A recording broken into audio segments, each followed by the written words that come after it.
To guys, panoorin natin ang labanan ng mga motorista sa kalsada. Let's go! Tira yun, Anong klase kang rider? Iba kung umasta. Hindi ka lang kamote, tol ungas pa. Sisingit kayo kahit na masikip. Hindi kayo burat pero hilig nyo sa siksik. At yung bike lane para sa bisikleta min. Hindi naman yung lupa, bakit nyo inaangkin? Laging nagmamadali kasi itong mga rider. Ayaw nyo pala matraffic, ba't di kayo magtapik? Tapos pag nakasagi, hilig magpa-victim. Kunyari sa si Zara, tapos ako si Minkin. Kasi itong mga rider masyadong tanga-tanga. Nakakapuno kayo, traffic na nga sanga-sanga. Sige nga, ano pa ang iyong idadahilan? Porque motor sa inyo, singit nakakagawian. Madalas kayo pa ang sanhi ng aksidente. Di naman kayo tinatanim, bakit dumarami ang kamote? Dumarami ang kamote na di natin namamalayan. Tipon yung kamote dapat sinasagasaan. Kung sumingit kayo, ay walang pakundangan. Daig nyo pa si Dalisay, walang kamatayan. Akala nyo kayo nahari ng kalsada, mga siga ultimo.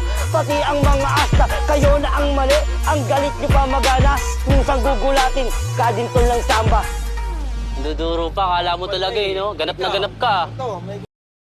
Pakinggan na naman natin ang panig ng 4 wheels. Ngayon, pakinggan na naman natin ang panig ng mga riders. Let's go!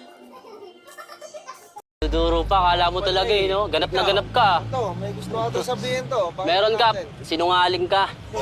Di mo sinabi lahat. Masyado kang magulang. Stop, listen. Teka lang sir, bakit mo ko ginit-git? May CCTV tayo, di mo yan magigiit. Madaming nakakita sa iyong biglaang pagsulpot. Ikaw na yung nakasagi, noo mo pa kumunot. Ang yabang mo naman dahil may pangbayad kayo. May pera sa kamay, kaya lahat ay kaya mo. Areglo na naman puta, walang katapusan. Di ako papayag na hindi mo to panagutan. Lalo kung nasa tama, di kita titigilan. Di lahat mabibili pagka sinabing katarungan. Kaya magdasal ka na hindi na to lumala. Magbabiral ka ngayon, wala sa'yong matutuwa. Porkit kasi naka-auto, kala mo kung sino ka. Kung bumusina talaga, kala mo barko yung dala. At bakit ka galit? Dahil ba nakachikot? Kung ayaw mo na matrapik, doon ka sa dagat mag-ikot.